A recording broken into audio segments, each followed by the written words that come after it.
Good morning, everyone. It is a lovely Wednesday morning, and this is Joshua coming to you today from my home, Burien, Washington.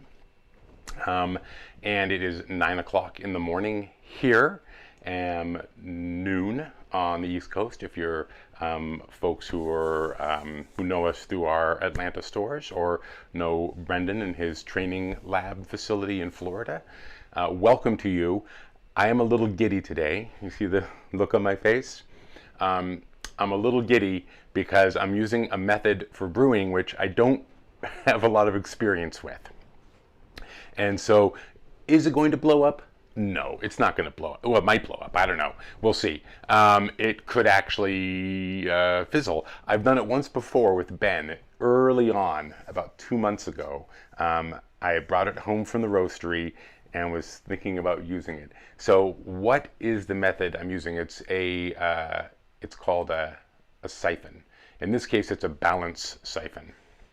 And I want to describe the difference between a balance siphon and what might be considered a top-down or vertical siphon. So maybe you've seen these types of siphons before.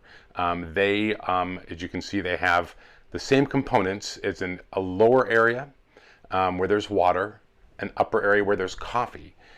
We have a heat source down below, and then as the water heats up, begins boiling, it actually uses the gas that's being released, presses the water up through that central tunnel, up into the coffee up top, and then as the chamber below cools, as you remove the heat, and it then draws the coffee through a filter back down into the lower container again. So the same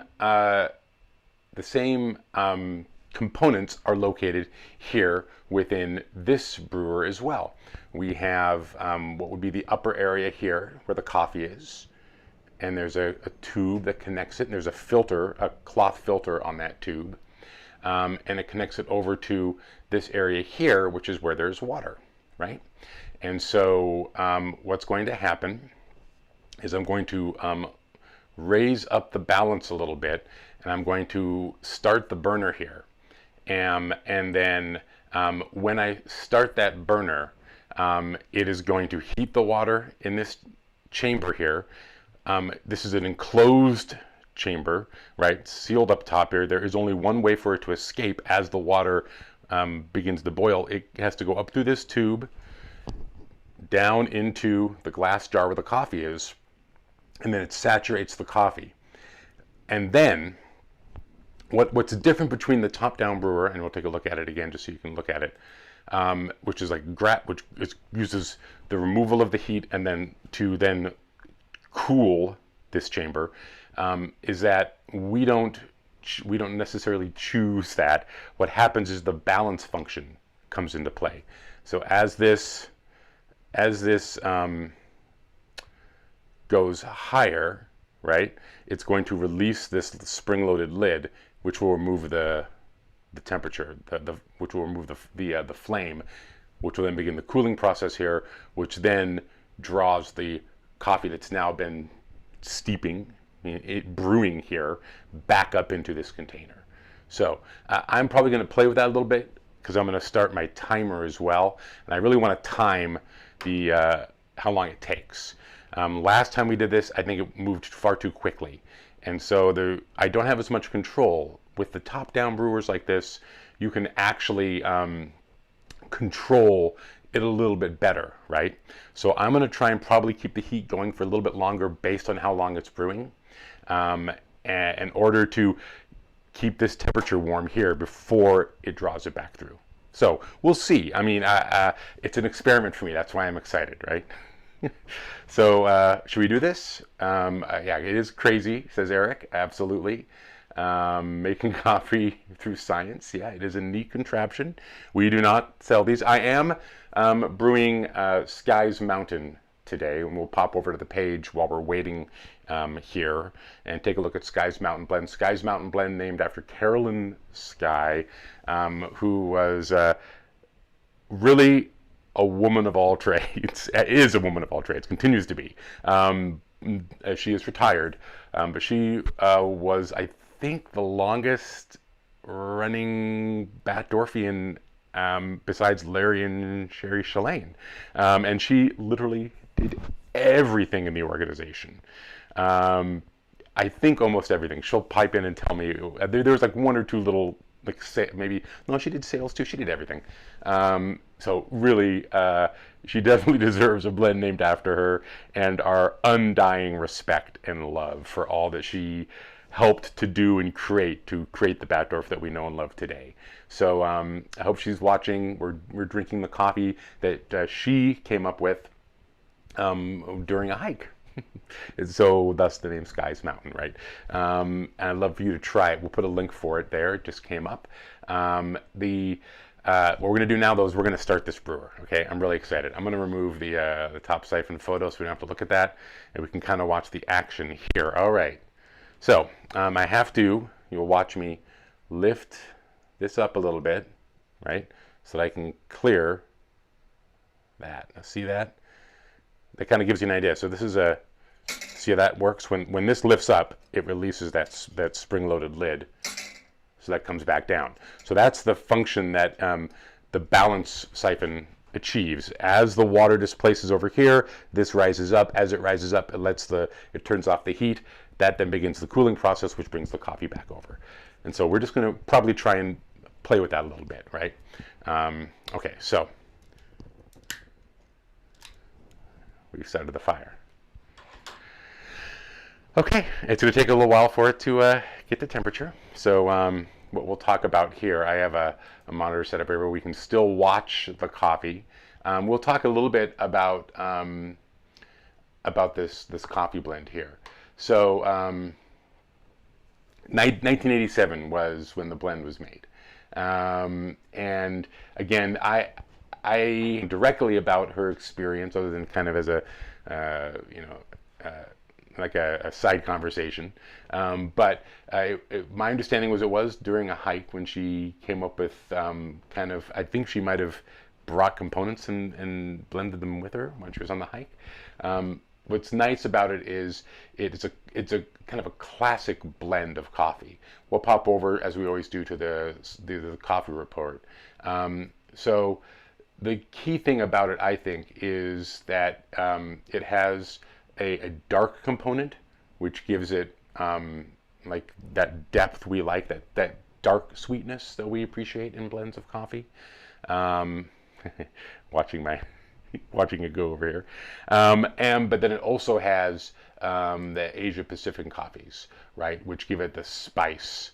And then there's a little bit of East African coffee as well. Gives it just a touch of darker fruits to go along with that quality of the dark roast as well that's in there.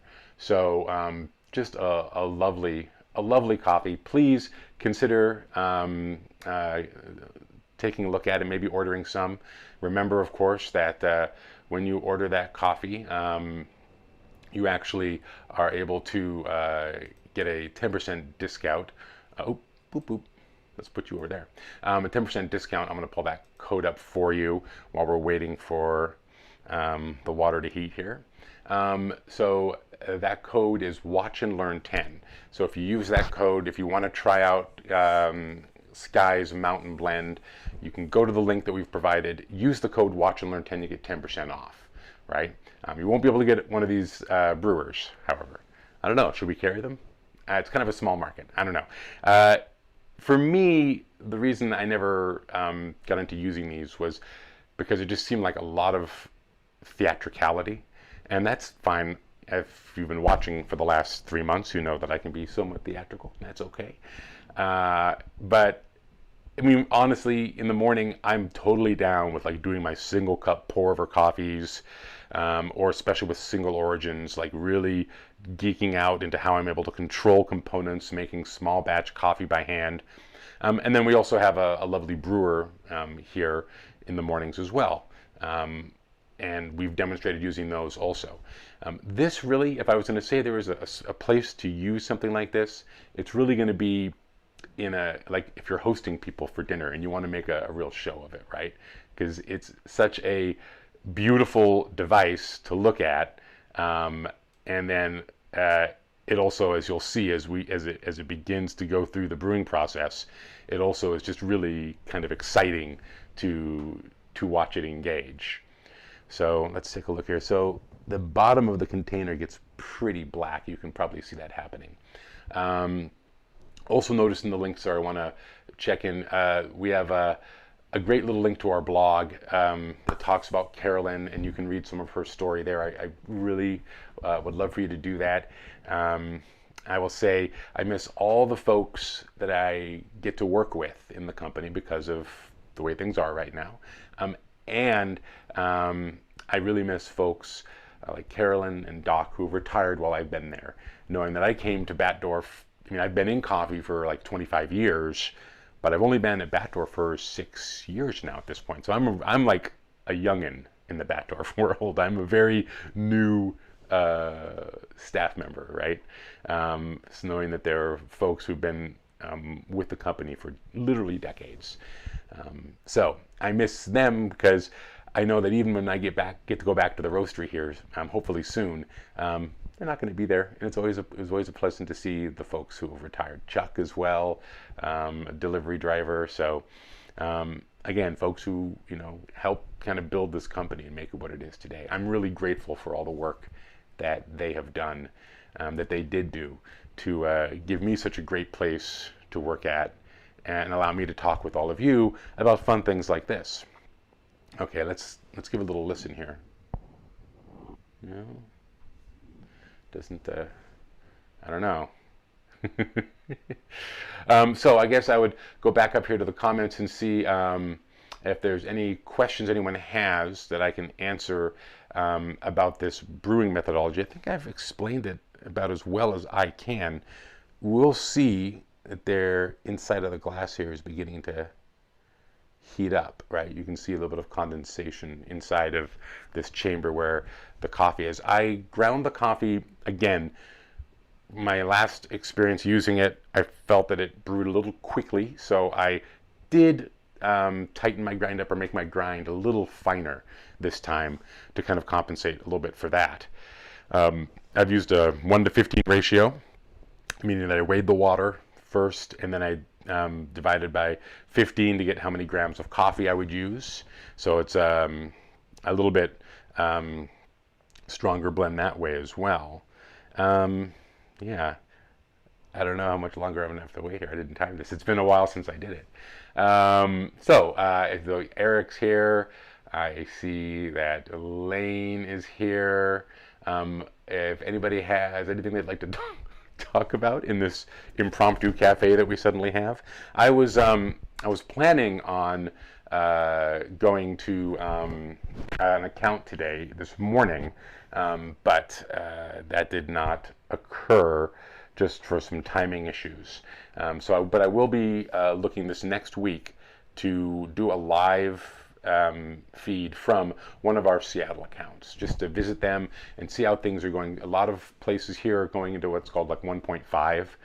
We have phases 1 through 4 of reopening up the economy, and so I'll be visiting one of our partners that's been open pretty much the entire time, who really has been exemplary. That's Cafe Javasti. So I look forward to seeing them next week. I know that Brendan today, I believe, is going to go to one of our accounts down near him. So I'll let him, if he's in the production team today, watching, talk a little bit about that in the comments. And then I'm gonna, I believe, be down in Olympia on Thursday. I want to go visit the Dancing Goat store, say hello to my friends there. I have some things to give them that I kind of brought up here for production value and such. Oh, there it is. Okay, I'm going to shoot over here. So it is hard for you to see, but the water is beginning to saturate this area. So I'm going to go ahead and I'm going to consider that the brew is starting. I can actually see water on the bottom of the bell. Oh, it's definitely coming over. Right? It's beginning to. All right, so we've started our brew cycle now. We're 12 seconds into it. This would be almost akin to like a bloom, really. It's happening relatively slowly. So water is beginning to fill the chamber.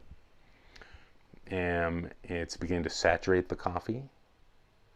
Right? I think it will probably speed up in a minute here if I recall correctly. So we're at about 30 seconds, the time where we traditionally would do a bloom of coffee. This is a full saturation or immersion method akin to a clever dripper or a French press. So blooming not as important because the coffee is going to be fully immersed for the entire brew time, unlike a pour over method of making coffee in which we have to manage the grind size and the rate of water flow to accomplish the right amount of time for the coffee. So a little more forgiving in that sense. All right. Oh, and I can hear it too. I don't think you can hear it. Let me see if I can get there. Can you hear that? Yeah, it's definitely active in there. Okay. We're at 1 minute and 29 seconds. Now, at this point, we only probably have 1/3 of the water in there that we should have. So that's a relatively long period of time for that volume of water to be in contact with the coffee. All right. I'm excited. Are you excited? Okay, yeah, the coffee bed is definitely growing. And I think we're seeing, oh yeah, here we go. Here it goes, watch it. Can you hear that? Yeah, there it is. So we're now at 2 minutes and 20 seconds.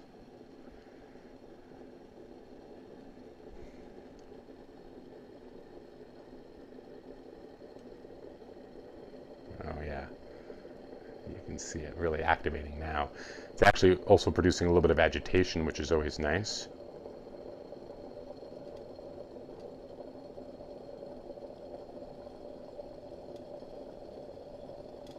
I'm gonna hold this here.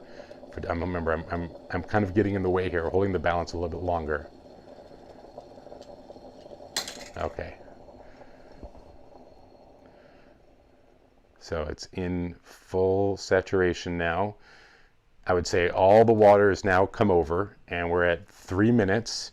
But remember, 1.5 minutes of that was a relatively small amount of water in the bed of coffee. And here we are with our return to the balance. Right? And it comes back down. Just like that. Oh. And there's our siphon. Yes, so steampunk.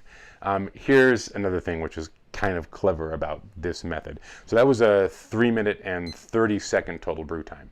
Again though, 1.5 minutes of that was with a relatively small amount of water. So I did tighten up the grind a little bit. I did extend the time that it was experiencing heat in the water chamber in order to lengthen the total saturation time. But I think this is the part that really makes it nice for guests if you have them over. Oh yeah.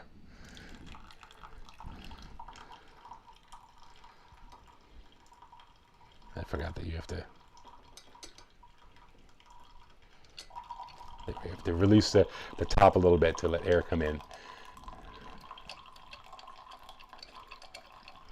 And here we have our coffee disperses just like that. I have to admit, it is a very decorative way to make coffee for sure.